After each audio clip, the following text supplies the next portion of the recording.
Uma boa noite a todos. Estamos iniciando, então, mais uma web, né, com nossos profissionais convidados. Hoje temos um convidado ilustre, nosso prefeito da cidade de Guaramirim, Luiz Antônio Chiudini, professor Luiz Antônio Chiudini. E o tema, então, da nossa web de hoje é justamente a questão da gestão, né, de crises, né, em tempos de Covid-19. Então, é muito importante, né, nós temos um profissional que exerce uma liderança muito grande dentro da nossa região, para trazer justamente o que é ser um líder, né, e qual o papel do líder, principalmente gerindo, né, em tempos de crise, né. Então fica o meu agradecimento ao nosso prefeito Luiz Antônio Chiudini, às outras autoridades que se fazem presente, né, na nossa web, aos professores, aos pais e principalmente aos estudantes, né, que reforçam que essa iniciativa, então, das nossas webs com os profissionais, parte de reuniões que tivemos com os estudantes, e foi justamente um pedido deles, né, que a gente conseguisse, então, profissionais, né, para estar compartilhando aí as suas experiências profissionais e também suas experiências de vida. Então, o tema de hoje, gestão de Covid-19. Passo a palavra para o nosso ilustríssimo prefeito, né, Luiz Antônio Chiudini. Fique à vontade, Luiz Antônio Chiudini, você sabe que tem total liberdade para estar explanando sobre o assunto. Nós já lhe enviamos, né, algumas questões, né, que os alunos nos forneceram antecipadamente, né, algumas sugestões de falas para o senhor. E claro que os pais, os estudantes, os demais presentes, né, que tiverem ainda alguma dúvida, algum questionamento, podem estar fazendo no chat, tá? E a partir dos questionamentos do chat, a gente reproduz ao nosso prefeito e ele, com certeza, estará aí trazendo a melhor explicação possível. E fique à vontade também, prefeito, caso tenha algum questionamento que o senhor entenda que talvez não seja o momento para estar se posicionando, né? Fique à vontade também para não fazer a resposta, né? Boa noite, Tarsis, né, diretor, aos assessores Valmor, que foi que entrou em contato comigo, a Sandra, ao Marivaldo, que é o secretário, toda a comunidade escolar, a professora Mazilda, como eu falei, que foi, né, minha professora e me iniciou nessa, também me contagiou com essa magia de professor, né, a Rosane, professora de Educação Física, que fizemos faculdade junto, né, o professor Lorival Charles, que está, e vereador, que está aí também, a gente viu, outros professores que também estão, toda a comunidade escolar, aos pais, aos familiares dos alunos, aos alunos em especial do terceiro ano, que é para esse evento que estamos participando, e podermos conversar e debater um pouco, conversar sobre essa questão do Covid-19, que mudou não só o mundo, né? Quer dizer, não mudou só Guaramirim, mudou o mundo, e muitas vezes pensávamos que isso, quando nós vimos lá no ano passado, isso acontecendo na Europa, caixões sendo carregados em caminhões na Itália, nós pensávamos que isso não poderia acontecer e chegar na nossa cidade, no nosso município. Mas eu sempre disse e digo que o Brasil, Santa Catarina e Guaramirim não são umas células fora de um corpo.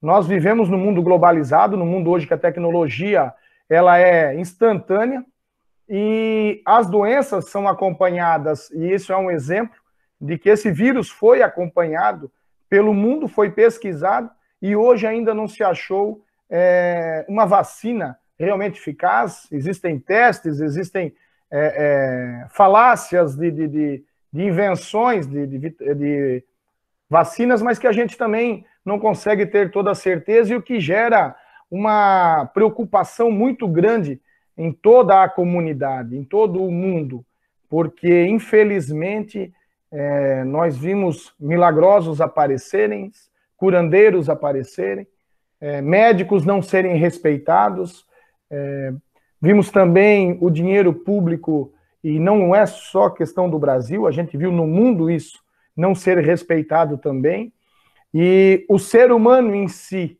em algumas situações, infelizmente, não respeitar o seu próximo, e negando aquilo que foi nos mandado fazer por nosso Deus, que é amar ao próximo como a si mesmo. Então eu quero dizer para vocês hoje que Guaramirim possui 5.152 testes realizados, com 3.886 descartes, né? 1.261 confirmados, 1.123 recuperados, 14 óbitos, com comorbidades ao meio, que levam em muita discussão, mas a gente sente muito, muito mesmo, porque são pessoas que a gente não conhece, mas na grande maioria nós conhecemos, amigos, parentes até, e que realmente deixou famílias, um vácuo na família, algo que nos entristece muito. Desses casos, hoje nós temos aí praticamente 88% recuperados. E de testes, né, já passo antemão, foram 11% da população foi testado. Guaramirim está comprando em torno de mais de 20 mil testes rápidos agora para poder também aplicar em mais da metade da população, né, até para fazer e cruzar um perfil epidemiológico do que está acontecendo. Mas é uma luta constante, a classe política é cobrada, a classe empresarial é cobrada, o servidor público, em toda a sua maneira, em todas as suas funções, são cobrados também, do professor aos serviços gerais, do médico ao atendente de farmácia, atendente de recepção, e todos tentam fazer da melhor maneira possível para passarmos por essa fase de uma maneira não tão traumatizante, mas que já traumatizou todos e de todas as idades. Prefeito, eu imagino o quanto é difícil, né, ter que gerir todas essas situações, e eu sei que o senhor é uma pessoa muito capacitada e sempre procurou estar em constante formação. Mas a gente gostaria de início, se o senhor pudesse, então, compartilhar aí como que foi realmente esse percurso formativo, né, até chegar, então, à posição de prefeito, né, da cidade. Sim. Eu sempre digo, diretor Tarsis, que eu estou prefeito, mas eu sou professor. Venho de uma família de professores. E no meio dessa família de professores, meu pai, na década de 80, mais precisamente 82, se tornou vereador. E a gente acompanhou a política nesse sentido. Me tornei professor, né, sou casado com a Sônia, tenho o Neto e a Maria Fernanda, que são nossos filhos, são formados em Direito. Minha esposa também é professora, né? A Rúbia, que foi diretora, se eu não me engano, ou professora no Alfredo Zimmermann também, né? Mas eu deve se lembrar disso. Enfim, e nesse meio a gente cresceu fazendo a faculdade de Educação Física, como eu falei, junto com a professora Maria Rosana, que é a minha primeira formação. Em 2000 fui convidado para assumir a Secretaria de Esportes do município de Guaramirim. E fizemos um trabalho voltado muito para as comunidades e voltado muito pensando em crianças, e não no esporte de rendimento, no lazer como um todo. E me apareceu a oportunidade de sair candidato a vereador. Confesso que com um pouco de rejeição da família, mas, como todo bom italiano, um pouco teimoso, né? A gente fez esse trabalho, fomos eleito vereador, depois fomos candidato a vice-prefeito, perdemos, ficamos 8 anos fora. Nesses 8 anos que eu fiquei fora, eu aproveitei e fui convidado para fazer a faculdade de Políticas Públicas, que tem a palavra de política, mas não quer dizer que é questão política partidária. Políticas públicas são ações que a gente realiza, né? Políticas de saneamento básico, políticas de desenvolvimento, políticas de educação, né? Porque muita gente diz, vamos fazer políticas públicas de educação, mas isso não quer dizer que eu vou fazer um item só e vou valorizando a educação. São vários itens que isso acontece. Então, para que você tenha conhecimento disso, e também com a especialização voltada da defesa da tese em cima da educação pública e em cima de planejamento estratégico, a gente começou a se preparar e depois recebeu o convite, quando eu já não pensava muito em política, recebeu o convite para trabalhar, e para sair candidato, e fomos candidatos, tivemos o êxito, e hoje a gente está prefeito, mas sou professor. E, Luiz, o que o senhor, prefeito Luiz, né? O que o senhor acredita, né? Que professor, prefeito, enfim, o que o senhor acredita que quais são as competências que um gestor, um líder, né, deve ter, né? O que faz aí muitas vezes um bom gestor, né?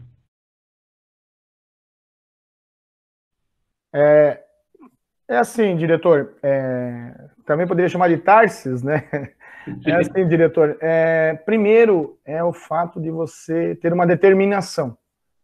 Você tem que ter determinação e foco, e tu tem que ter uma vida transparente para poder colocar o nome tanto, e não falo só como prefeito, como vice-prefeito, como vereador, como agente público, né, em qualquer que seja a sua função, tu tem que ter muita transparência, tu tem que ter muita dignidade, tu tem que ter lealdade para com o teu povo, e o principal, você não precisar passar por cima de ninguém para poder chegar ao teu êxito, para você não precisar passar por cima de ninguém para poder conquistar aquilo que você sempre quis. E tem que ter esse desejo, né? Você precisa ter esse desejo imensamente, porque vai ser muitas pedras que você vai ter que passar, vão ser muitas barreiras, muito muro, e eu não posso te negar também que eu tenho uma coisa comigo, que eu sou cristão, né? Cristão, e eu tenho um Deus todo-poderoso do meu lado, que me ajuda, e é aqueles momentos mais difíceis que eu possuo,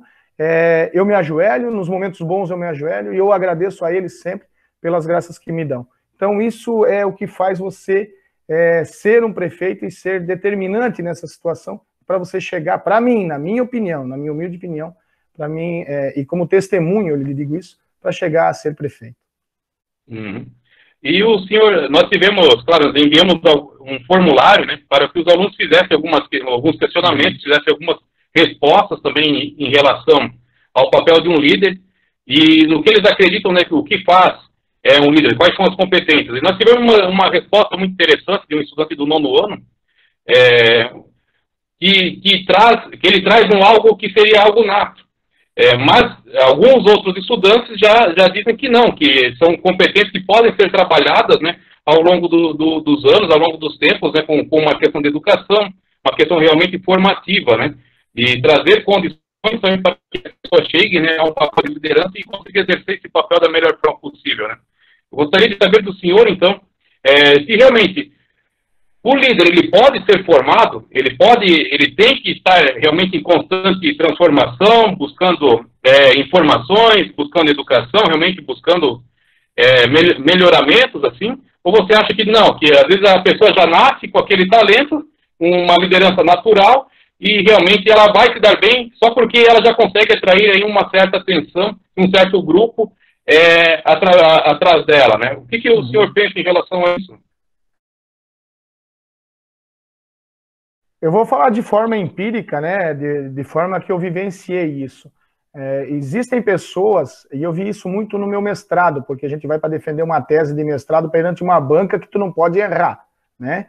Então, eu vi pessoas que nasceram com o dom da fala, pessoas que nascem, e graças a Deus, geralmente o professor, 90%, né, ou mais dos professores já nascem com isso. Ele te dá esse dom de você saber se comunicar. Mas o líder, ele precisa se aprimorar, ele precisa tomar conhecimento daquilo que ele está fazendo, ele precisa ter noção daquilo que ele tem na sua frente. Então, eu já vi amigos meus que não conseguiam falar, nem numa roda de conversa, tinham essa capacidade de expressar o que sentiam e o que pensavam. Fizeram cursos, se aprimoraram, cursos de diálogo, cursos de expressão, e tomaram conhecimento daquilo que iriam ensinar e que iriam falar. E hoje são grandes coaches. São pessoas que jamais pensavam que ia... E são coaches dessa área, né? Pessoas que lideram as situações para ensinar outras pessoas que não conseguem nem olhar nos olhos de 2 ou 3 pessoas para conversar. Então, isso é importante. Então, o líder, ele nasce com aquele sentimento de querer. Você tem que ter um sentimento de querer ser um líder. Mas o teu conhecimento durante a tua vida, o teu aperfeiçoamento, a tua capacitação, né, e o teu querer receber esse conhecimento e essas experiências que os outros têm, é de suma importância para que você consiga, assim, se tornar um líder, porque existem vários tipos de líderes, né? Existem aqueles líderes que têm caráter, existem aqueles líderes que têm base, que têm família, e que levam o seu grupo para o bem.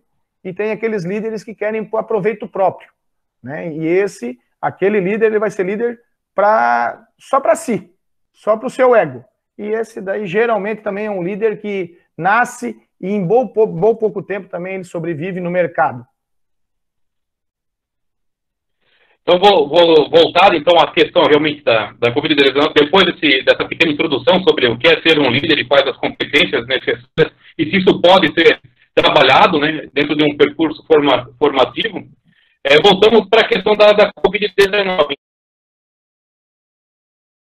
Nós temos aí uma crise, né, que envolve três setores bastante importantes, né? Nós temos o setor da política, nós temos a questão da saúde e temos a questão econômica, né? Como que o senhor consegue perceber essas três crises em si dentro de uma só? E isso realmente é um complicador maior, muitas vezes? Como que o senhor consegue lidar com tudo isso? É bem interessante essa situação, diretor, porque eu vou te falar da experiência que eu estou tendo como prefeito, tá? E gestor nesse momento tão dificultoso. Político, porque infelizmente o governo federal e o governo estadual deixaram de se entender, certo? Infelizmente, nosso governo do estado, por razões... também não quero entrar aqui em contexto, mas não se entendeu mais com o presidente da República. O presidente da República, por sua vez, tomou algumas ações e algumas decisões meio desleixadas na questão de segurança, porque a OMS dizia uma coisa, a nível de governo, a nível de mundo, né? A Organização Mundial da Saúde, o nosso presidente fez diferente, tomou a mesma postura que o Bush, nos Estados Unidos. Por isso houve uma elevação, com certeza, dessa situação dos índices, e o nosso governo do estado começou muito cedo a segurar, né? Foi lá pelo dia, se eu não me engano, pelo dia 18 de março, houve uma paralisação total. E isso prejudicou todas as situações, prejudicou todas as condições das pessoas poderem tomar decisões qualificadas. Então, essa questão falei Bush, mas é Trump, desculpa, né? Mas essa questão política e econômica. Nessa questão, entre questão política e econômica, nós temos que colocar que existe a questão da aplicabilidade do dinheiro, certo? Então, nós não podemos colocar e fazer política com um dinheiro que vem em prol do socorro da comunidade, da população, da sociedade, para mitigar, para minimizar todos esses problemas que o Covid está causando para o mundo. De saúde, porque se nós vamos para a Europa, e nós temos muitos registros de muitas mortes na Europa, porque a Europa, como os Estados Unidos, não possui um sistema único de saúde. Por que as pessoas morriam em casa lá? E isso não é brincadeira, isso é uma realidade, é fato. É como eu falei, a tecnologia hoje nos permite termos informações e conversarmos com as pessoas que estão na Europa no mesmo momento, né? Ao vivo, como a gente sempre fala. E as pessoas morriam em casa porque eles não tinham um sistema único de saúde para ir para o hospital, porque no hospital tinha que ser pago. E como a gente vê, principalmente em pessoas com comorbidade, o coronavírus, e eu estou falando pelas notícias que a gente escuta e pelas informações, não estou receitando nada e não estou inventando nada. Mas o que a gente vê é que essas pessoas morriam porque eles tinham medo de fazer dívida. E como tinha uma comorbidade, em 2, 3 dias estavam mortos. Né? Isso afetou muito lá. Nós temos um problema do Sistema Único de Saúde, que é um sistema diverso daquilo que nós gostaríamos, porque muitas vezes a pessoa que não tem condições financeiras, ela não possui ter um atendimento de qualidade, devido à grande demanda, né? Uma coisa é você atender 2 pessoas, outra coisa em 1 hora, outra coisa é você atender 20 pessoas em 2 horas ou 200 pessoas num dia. E, ao mesmo tempo, fica essa briga política que ocasionou esse problema no estado de Santa Catarina e que está nos atingindo hoje, agora eu falo diretamente nisso, entre presidência, governo do estado e os municípios. Porque a verba que veio e que vem para os municípios vem do governo federal. Diretor, se eu disser para o senhor assim, que faltou dinheiro, que o governo federal virou as costas nos mais diversos setores, e aí a gente fala do social. O que vocês escutaram, no fundo, foi minha cachorrinha latindo, que ela quer dar opinião, mas O que vocês ouvem falar só da saúde, quando a gente fala saúde, mas nós temos, por exemplo, o social, que também afetou muito e que também depende de verba, né? Nós falamos da questão financeira, da Caixa Econômica, por exemplo, da ajuda. O social, nós saímos de 150 cestas básicas, mais ou menos, para 400 cestas básicas. Aí nós tivemos uma redução e fechou o comércio, então tivemos uma redução de receita, aumentou-se a demanda. Para se ter uma ideia de dietas especiais, nós saímos de 98 mil reais para mais de 180 mil reais por mês, né? Então, tudo isso é dinheiro público, mas dinheiro que saiu de recursos próprios da prefeitura. Agora, o governo federal, se eu disser que o governo federal não enviou, através do governo estadual, dinheiro para o combate ao Covid, eu estou mentindo. Como eu falei, Guaramirim vai comprar agora em torno de 20 mil testes rápidos para nós podermos atingir mais de 50% da população, para termos esse perfil epidemiológico, para sabermos nos bairros onde estão atacando, onde está mais concentrado a questão do coronavírus também, para podermos trabalhar mais isso. Mas a gente torce muito que a curva agora se estabilize. Hoje tivemos 12 casos apenas, né? Já tivemos uma redução na queda, e a gente reza para que essa curva comece a cair. Mas o setor político, o setor da saúde e o setor econômico, eles andaram conturbados por causa do setor político, diretor.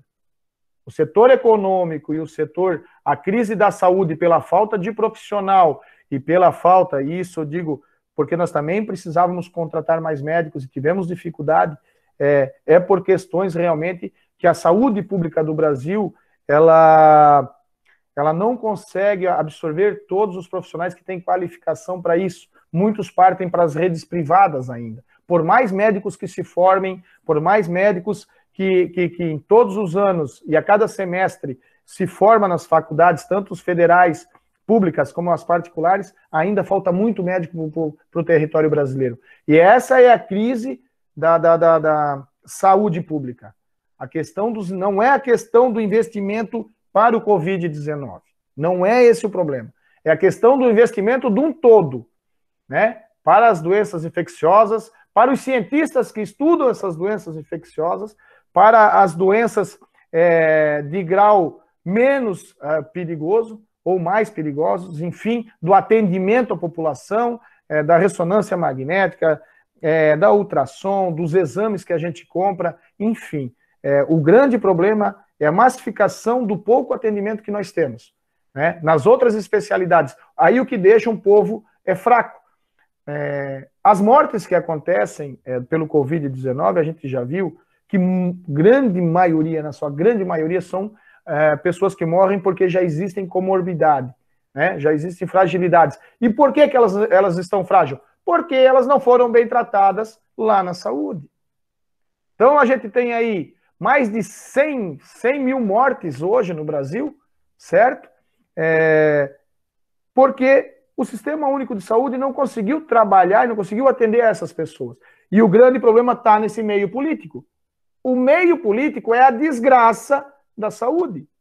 Não é só da saúde. Hoje nós falamos da saúde. Mas enquanto tiver ganância política, vai existir esse problema generalizado em todos os segmentos. E hoje nós apanhamos muito com a questão do coronavírus, falando particularmente com o nosso município e o nosso estado, que foi a questão da briga, isso pode ter certeza, do nosso governador com o nosso presidente da República.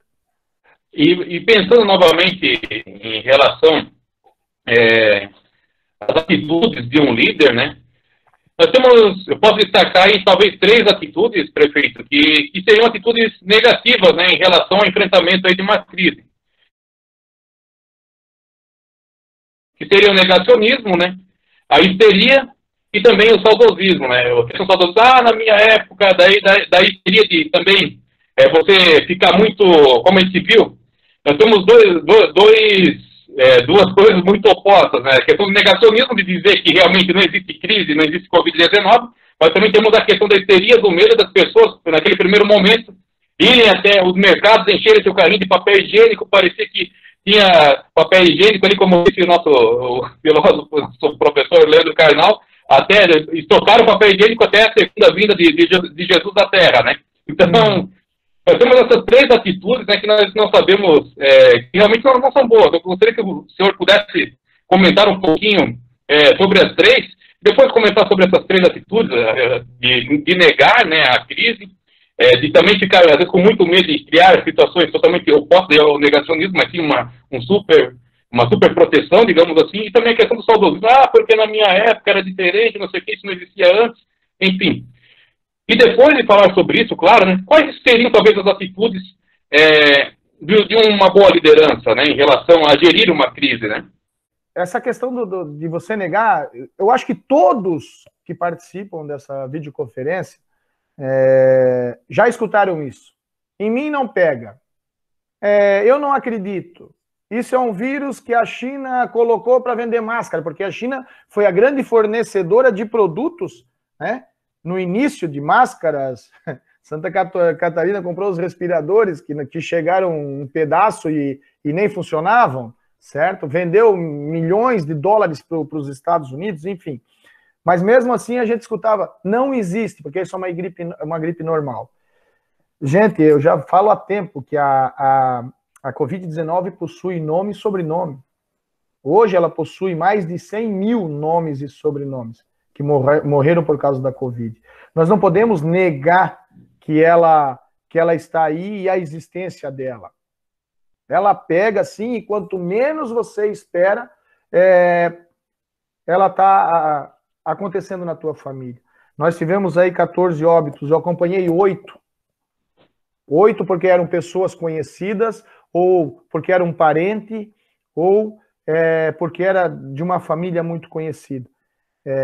E também tinha essa bendita dessa fala. Eu não acredito. Em mim não pega. Né? Porque eu tomo uma cachaçinha de meio-dia, uma cachaçinha à noite, vai para dentro do corpo porque eu lavo a mão com álcool. O que mais escuta é essas coisas, né? Então, nós não podemos acreditar nisso, e muito menos acreditar em curandeiros. Né? Nós temos médicos, especialistas, pessoas que trabalham nessa situação, e que nos alertam constantemente. Por mais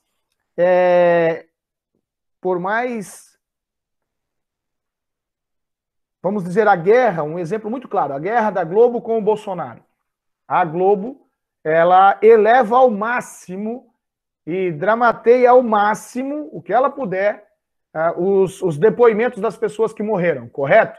Correto.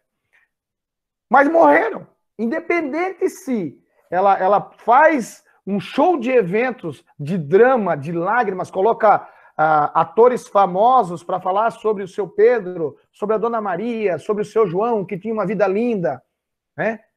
Por mais que eles façam isso, mas essas pessoas morreram, como morreram em Guaramirim, como morreram em Jaraguá, e como a gente se contornou e entrou em determinado momento em um estado meio de choque, porque você não pode negar isso. Então, a negação do Covid-19 é a receita para que essa Covid se propague ainda mais. Ainda mais. Tem aquela outra situação, se você pudesse me repetir, que é o oposto daí da negação, né? Daquela loucura que nós tivemos ali nas primeiras semanas, né, de correrem aos mercados. O autocentrismo de produtos, né? Onde nós vimos os supermercados faturarem trilhões de reais em pouco tempo. Eu acho que foi o único segmento que não teve falta de consumidores. Mas essa também foi uma situação preocupante, porque você imagina uma maçã, certo? Lá na feira do supermercado. Por quantas mãos essa maçã passa? E o brasileiro tem a mania realmente de pôr a mão, de escolher uma maçã, de apertar um tomate, de ver uma laranja, certo? E isso não é particularidade de uma porcentagem mínima da população. Se nós formos fazer uma pesquisa mesmo de campo, a gente vai ver que é uma grande porcentagem, né? Fruto, talvez, de uma política existente de comércio de hortifruti granjeiros, que nunca trouxeram, em determinado momento, qualidades boas para a mesa do brasileiro. principalmente frutas que são exportadas. Mas essa questão nos mercados, que a gente tanto trabalhou e batalhou para que se cuidasse com as filas e se conscientizasse mais, era por isso, porque nós víamos um problema muito sério.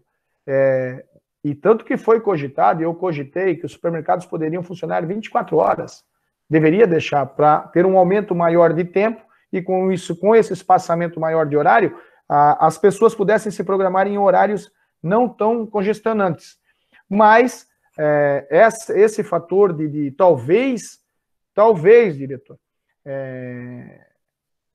feita e no seu subconsciente, por causa dos filmes que a gente vê, por causa dos livros que a gente lê, por causa das notícias que a gente vê diariamente sobre o Covid-19, como nós vimos, nós estamos assistindo isso há praticamente um ano atrás, lá na Europa, vindo para cá, e bombardeado com essas notícias, deu um certo pânico na população, e aonde vamos buscar nossos alimentos, mantimentos, porque a gente, de repente, pode ficar sem supermercado, devido principalmente à questão do lockdown, né? Que tanto foi se falado e não foi se realizado. E também, gente, não adianta fazer lockdown, vamos fazer lockdown só em Santa Catarina, certo? Fizemos. Acabou o Covid em Santa Catarina, ótimo. Só que também não entra e não sai mais ninguém.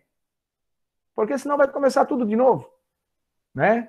Então, ela tem que chegar a um patamar, estacionar e começar a cair índices. Então, isso com certeza é que levou a essa compra desenfreada, essas filas desenfreadas, principalmente no começo, e não só nos supermercados, mas como também nos bancos, principalmente quando saiu o auxílio emergencial, e nós pudemos acompanhar o perigo que foi, né? E não falamos só daqui do município de Guaramirim, foi um desespero a nível nacional, porque realmente as pessoas não se cuidavam, né? Além de estarem na fila próximas uma das outras, ainda não usavam máscara, né? E conversavam muito perto.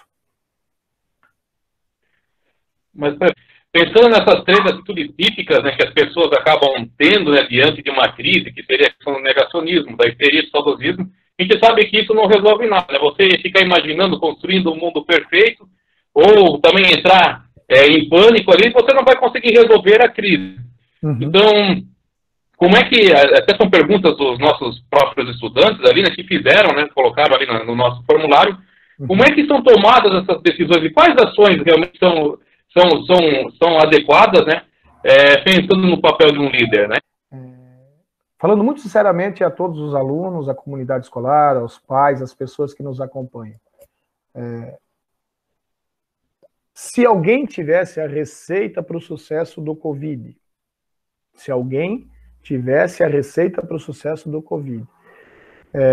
os senhores e as senhoras, os alunos, não acham que o mundo já não teria pago uma fortuna imensurável para essa pessoa?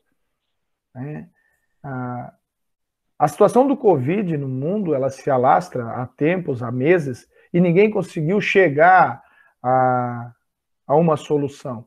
Ninguém tem a solução. O Covid, ele realmente como ele se apresenta? Ele pode ser pego a qualquer momento, a qualquer lugar, certo? Independente da tua condição social. A não ser que você se isole, muito bem isolado, e você pode minimizar a sua condição de pegar o Covid, né? De pegar o vírus, de ser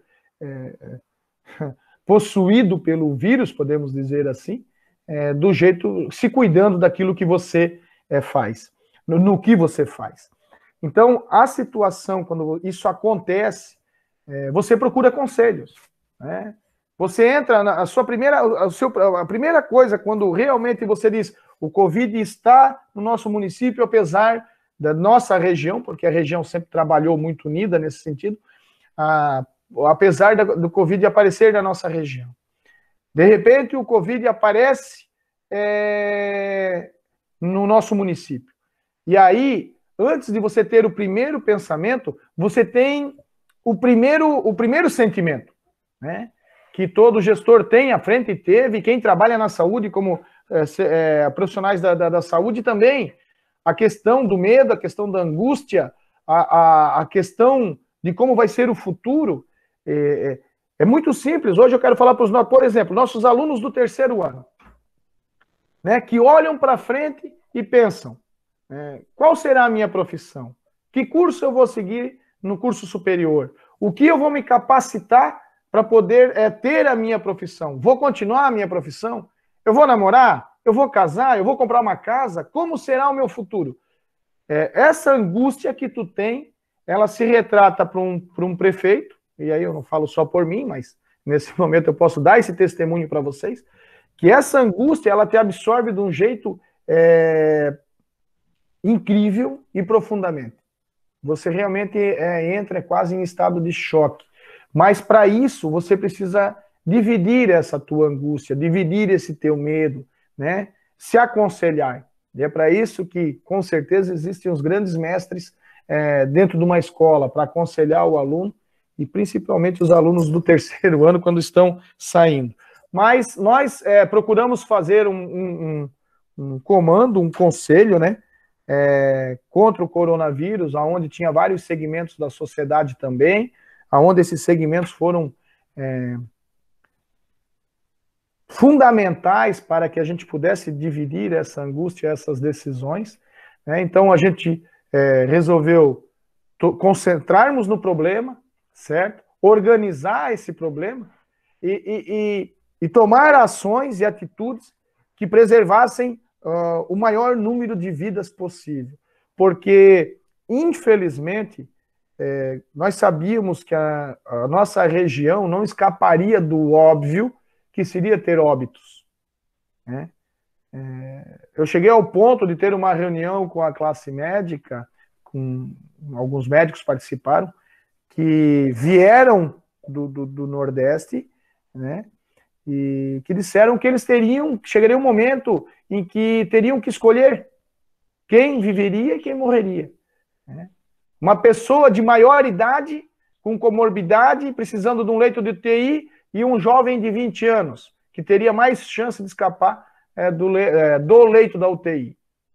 Porque eu vou dizer para os senhores e para as senhoras, não é fácil escapar de um leito de UTI, ainda mais com comorbidade. E eu falo isso do fundo do meu coração, porque eu tive grandes 4 amigos que faleceram por causa disso. Tinham comorbidade, tinham alguns problemas, inclusive um era professor, certo? Mas o problema é que o Covid, ele ampliou esses problemas e os levou daqui. Mas essa situação, então, de UTI, ou essa situação de escolha, é que nos deixava com medo. Então você vai atrás dos profissionais. Quem são esses profissionais? Quem pode te ajudar? Quem diretor nesse grande momento de angústia?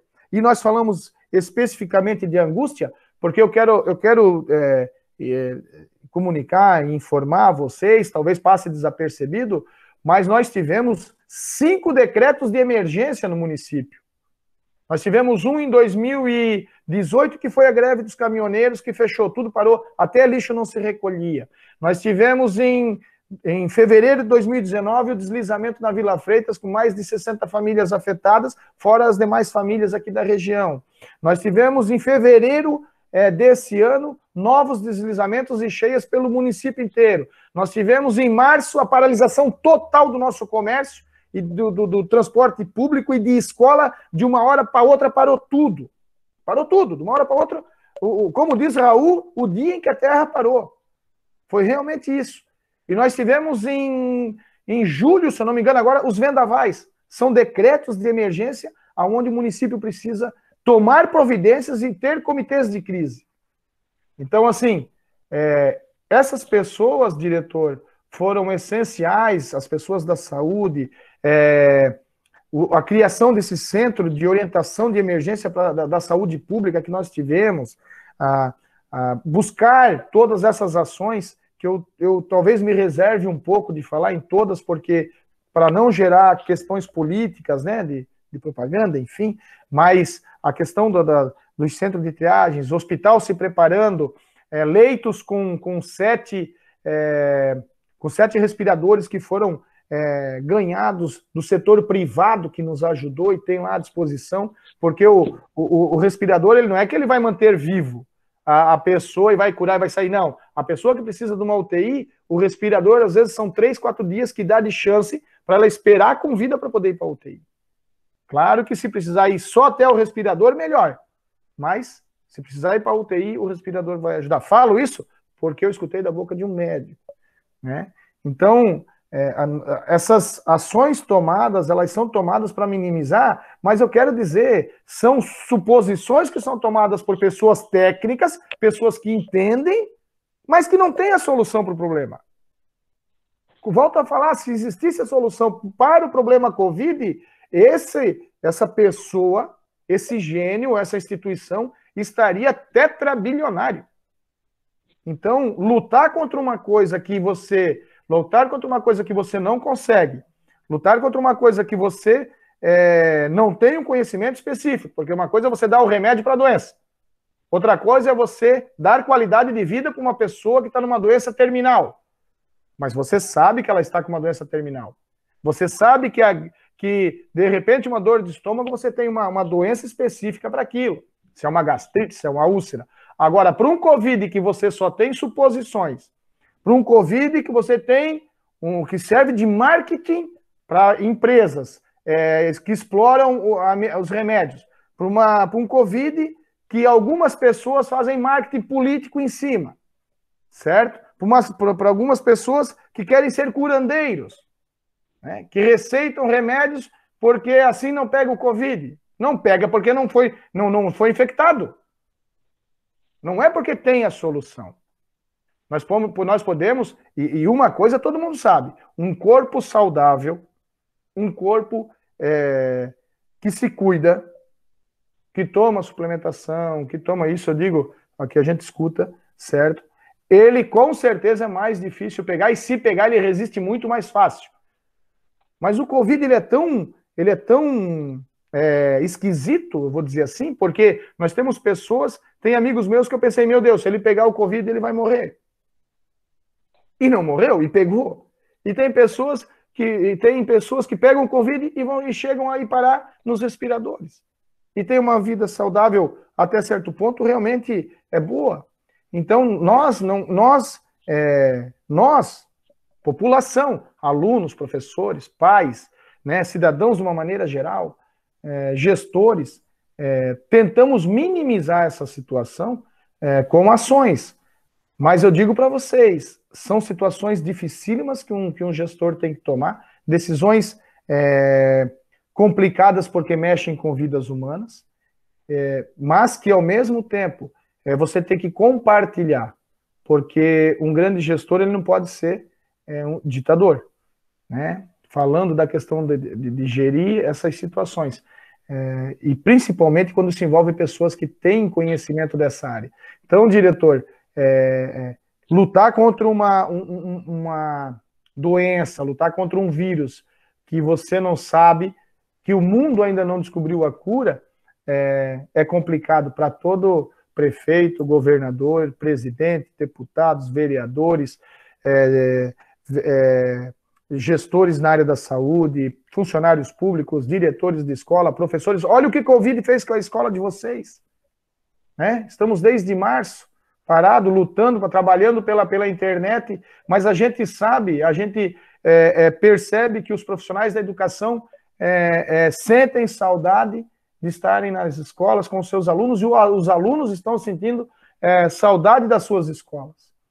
A nossa realidade está sendo mudada, o mundo está sendo mudado, e isso é difícil se você não compartilhar, né? E isso é para a vida humana, né? Tens um problema, mas tu tens que compartilhar esse problema. Então, prefeito, a gente consegue entender, né, que nós precisamos de ações. Essas ações, de uma maneira otimista, né, sempre tomadas, né, com um conjunto, né, com uma equipe, e faz também do gestor, né, um profissional que tem que saber também construir uma equipe, né. Mas claro que essas ações, né, a gente volta a falar da questão do medo, né, Medo. E como disse Aristóteles, né, a ausência do medo, né, ela não é uma virtude, né? A ausência do medo, ela nos torna uma pessoa temerária, né? Nos torna uma pessoa perigosa, né? Colocando nesse sentido, né? Uhum. Então, nós não podemos também deixar o nosso medo de lado, né? Mas sempre procurarmos, né, as nossas ações, levando o medo junto, porque é esse medo que nos traz uma visão, uma perspectiva, então, de futuro, e nos traz, então, uma questão dos projetos, né? E eu imagino o quanto é difícil, né? Estar na posição do senhor aí todas as noites, aí, quando vai colocar a sua cabeça no travesseiro, a gente sabe o que é pensar nessas pessoas, nessas mortes, enfim, em todo esse comando que está nas suas mãos, né? Não só nas suas mãos, mas, enfim, faz parte também essa responsabilidade.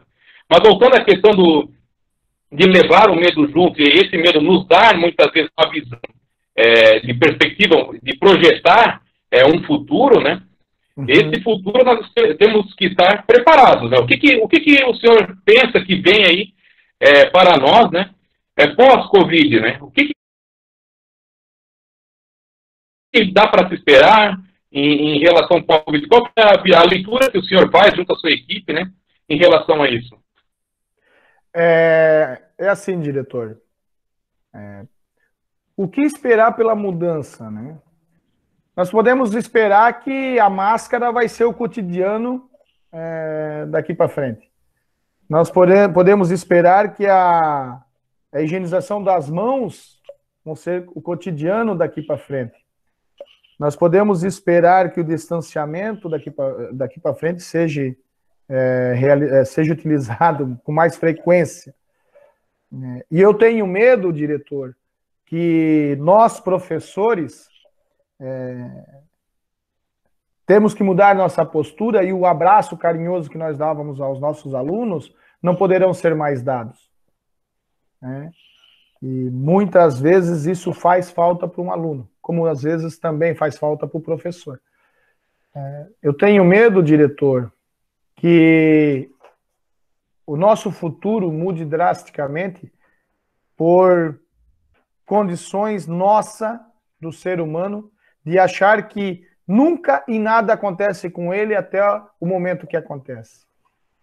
E os números que nós temos, as proporções que nós temos de acontecimento e de situações podem gerar para a sociedade, para a comunidade de uma maneira geral, problemas seríssimos, como o grande aumento de depressão, por exemplo, que já se fala em estudos e pesquisas, não só de pessoas mais idosas, mas de senhores, senhoras, jovens, né, adolescentes, crianças que estão entrando em depressão devido única e exclusivamente pelo isolamento do coronavírus.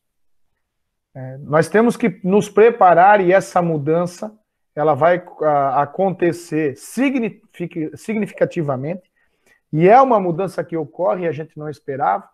Nós tivemos hoje, eu poderia citar vários exemplos, mas vamos lá, vamos citar aquilo que eu escutei hoje à tarde sobre mudanças, a mudança da água encanada, por exemplo, quando não se tinha mais água encanada, né, ou não se tinha água encanada, de repente apareceu a água encanada. Tivemos que começar a conviver com a água encanada porque o poço já não era mais permitido. Então, daqui para frente, a Covid vai escrever uma história em que nós, líderes, esperamos que as pessoas que são dominadoras desse tema, dominadoras e pesquisadoras dessa situação do Covid, vão passar para as pessoas que criam as leis, ainda que são nossos legisladores maiores, de cada país, de cada estado, de cada município, e essas leis sejam autorizadas por esses governantes. Por exemplo, o Estado de Santa Catarina tem um decreto, né, para que de tratamento, de como se você se comportar perante o Covid-19 nas mais diversos segmentos da sociedade, tanto ela pública como da privada. O prefeito, ele tem autonomia para cada vez mais atarrachar esse decreto. Ele não pode liberar. Se o governo do estado diz que os restaurantes têm que fechar 10 horas, ele pode deixar funcionando no máximo até as 10 horas. Agora, se eu, como prefeito, quero que o meu restaurante não funcione só meio-dia, aí eu tenho autorização. Então, para você ver que existe uma bomba e essa bomba está sendo jogada de mão em mão e a pessoa, no final da fila, é que tem que tomar as decisões piores. E a pessoa que está lá no final da fila para tomar essas decisões piores é o prefeito, né? Que está muitas vezes à mercê de alguns julgamentos de interesse individual e que prejudica toda uma sociedade. Mas que essas decisões, quando elas divididas, diretor, e o senhor sabe muito bem disso, né, no famoso PPP, né, o Projeto Político Pedagógico, acontece isso, quando a gente divide essas situações, elas se tornam um pouco mais sustentáveis, né? Mas o mais importante é vivermos o dia a dia, o mais importante é projetarmos o nosso futuro profissional, o nosso futuro individual, e aí eu falo para vocês, jovens do terceiro ano e do segundo ano, enfim, do ensino médio, do nono ano que acompanha, mas sem o medo do futuro. Você não precisa ter medo do futuro. Você tem que ter medo de contagiar e contagiar outras pessoas com o Covid-19. Vamos deixar esse vírus passar. Vamos retornar à nossa vida normal. Normal, que eu digo, é quando nós vamos saber se nós vamos poder andar sem máscara ou não. Normal, que eu digo, é quando não vai ser mais obrigatório o uso de álcool em gel ou não. Normal, que eu digo, é quando nós pudermos, pelo menos, abraçar e dar um beijo no nosso pai, na nossa mãe, no nosso avô, na nossa avó, no nosso padrinho, nos nossos irmãos, nos nossos alunos, nas pessoas que a gente ama, nos nossos amigos, nos namorados, nas namoradas, enfim. Olha só o que a humanidade está sentindo falta. Isso é voltar ao normal. Então não pensem que o mundo vai acabar, que eu não vou mais me preocupar com o meu futuro, porque nós vamos viver em isolamento. Não. Pelo contrário. Agora sim que o mundo precisa ainda mais da força jovem. Agora sim que o mundo precisa ainda mais de pessoas para solucionar problemas. E não só é o problema do Covid. São os problemas da sociedade de uma maneira geral. Então, tudo que vai se apresentar no futuro, só tem um que sabe, que é Deus.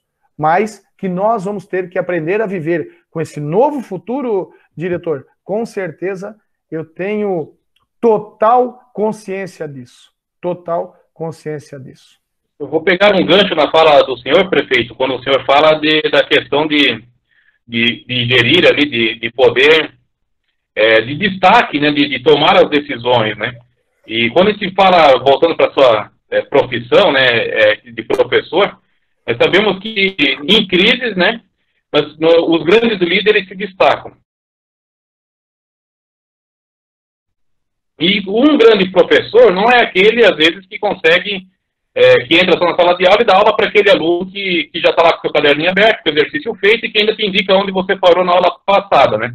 O bom professor é aquele um que consegue fazer aquele aluno desinteressado se interessar pela aula, então produzir conhecimento, né?